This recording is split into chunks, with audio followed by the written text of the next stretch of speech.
Seorang bandar narkoba berinisial M tabraki kendaraan warga saat berusaha kabur dari penangkapan petugas Satres Narkoba Polrestabes Medan. Aksi kejar-kejaran sempat membuat heboh warga Kota Tebing Tinggi pada Sabtu, tanggal 10 Juni tahun 2023 kemarin.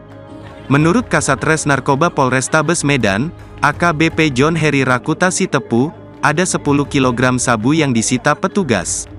John mengatakan, saat ini pihaknya masih melakukan pengembangan terhadap jaringan M. Pelaku yang menumpangi mobil putih BK 1173 XAC tersebut berusaha kabur, hingga menabrak kendaraan milik masyarakat.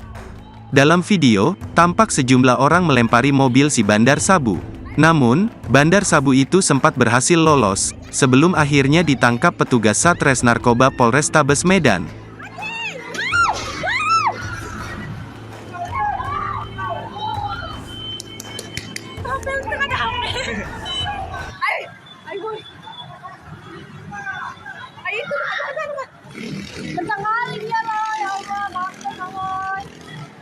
Ini dulu bang. Iya pak, itu kapan diumum ke kasat?